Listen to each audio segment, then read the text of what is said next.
Hello, this is Chef John from foodwishes.com with Baked Chicken Parmesan Dip. That's right, I love chicken parmesan, and I love hot baked dips. So it was only a matter of time before I eventually did a hot chicken parm dip, which ended up coming out so amazingly delicious. I would make this again even if it was hard to do. But it's not. It's super easy as you're just about to see. So with that, let's go ahead and get started by prepping our chicken. And today I'm going to be using a couple boneless, skinless chicken breasts, which we'll go ahead and season very generously with kosher salt, freshly ground black pepper, and a little bit of cayenne. And while breasts are the classic cut to use for chicken parm, this would also work beautifully with some boneless, skinless thighs, as would just picking up a fully cooked rotisserie chicken and pulling the meat off that.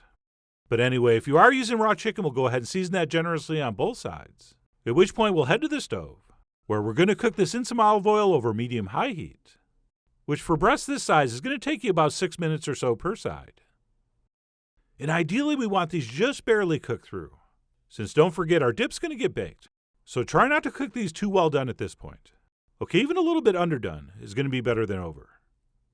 And then what we'll do once we think that is just barely cooked through is turn off our heat and splash in about 3 tablespoons of cold fresh water, which is going to quickly cool down our pan, but also, and much more importantly, deglaze the bottom. Alright, if you're spending time scrubbing pans you're searing meat in, we seriously need to have a talk about deglazing. Since once we do this, that surface should be clean, and all that delicious goodness is going to go into whatever we're making. And that's it, we'll go ahead and transfer our chicken and pan drippings into this bowl, where we will let it cool down completely, at which point we can go ahead and dice it up, and add it to the rest of our ingredients.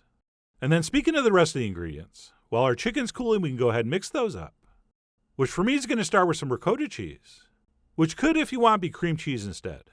Okay, I kept going back and forth on which would be better, and there's really no way I'm going to know for sure until I try it both ways, which of course is what a real dip scientist would do. But anyway, to that we will also add a nice big pinch of our salt and pepper mixture.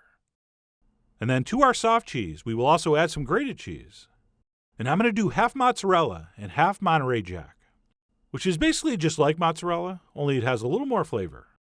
And then we will finish up the cheese phase with 1 ounce of freshly and finely grated Parmesan. And of course we're using the real stuff, Parmigiano Reggiano, except no substitutes. In fact, if you're stuck for a gift for a foodie friend of yours, just buy a hunk of Reggiano, wrap it up, and it'll be one of the best gifts they ever got. And then what we'll do before adding the rest of the ingredients is give this a quick mix with a spoon, just to make sure all those different cheeses are evenly distributed. And then once that's been accomplished, we can go ahead and add our now cooled and cut up chicken, along with, of course, all those precious pan drippings and accumulated juices. And as you can see, I diced my chicken, but you could also shred it for a little different texture. All right, that's up to you. I mean, you are, after all, the Brittany Street of how you prep your meat.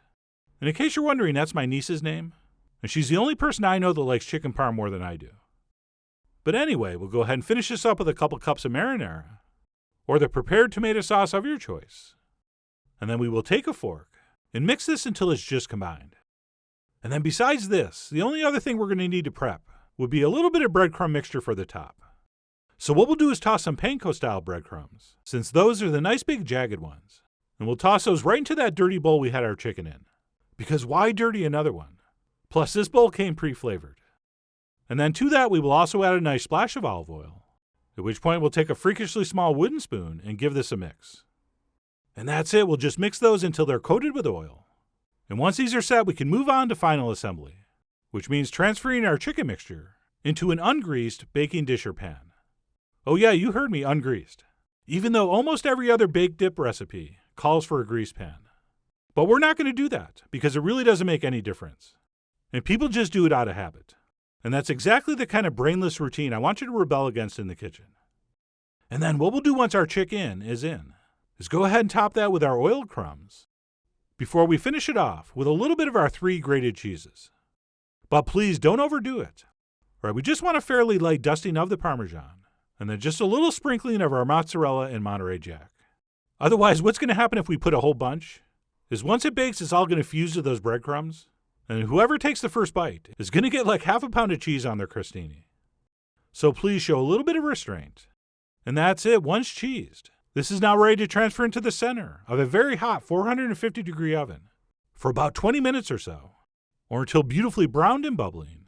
and looking exactly like something you want to see right in the middle of your snack table at your next party or festive gathering, which could be the same things. And then if you want, go ahead and serve this right away. But I feel like this really benefits from at least a 10-minute rest, just to let it cool down a touch. So I did let mine rest for a few minutes before serving it next to some beautiful homemade crostini.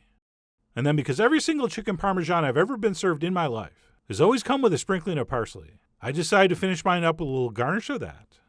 And that's it, our baked chicken parm dip is finally ready to enjoy. And of course, since we're calling it a dip, I have to give it the official test to make sure it is dippable, which it was. But names aside, I really do suggest you serve this with a spoon, because of people like me that will have no problem going in with the other half of that crostini. So if you want to prevent me and my double dipping fingers from going 2 knuckles deep, make sure you have a spoon or spreading knife next to this, which is not only going to be more sanitary, it's going to be way easier to get on the crostini. Theoretically. Don't worry, I'm going to practice. But anyway, no matter how you manage to get that on the bread, you're going to be enjoying something that pretty much tastes exactly like chicken parmesan. And unlike actual chicken parm, where that crispy breading usually gets soggy super fast, because we're serving this on nice crunchy toast, not only does this taste like the real thing, the textural experience is probably even better. So I really did enjoy everything about this. And for future party reference, it was good hot, warm, and room temp. Oh, and cold. And off the record, really good 2 days later made into a quesadilla. So for all those reasons, as well as the fact we're right in the middle of party season, I really do hope you give this a try soon. So please follow the links below for the ingredient amounts, a printable written recipe, and much more info as usual. And as always, enjoy.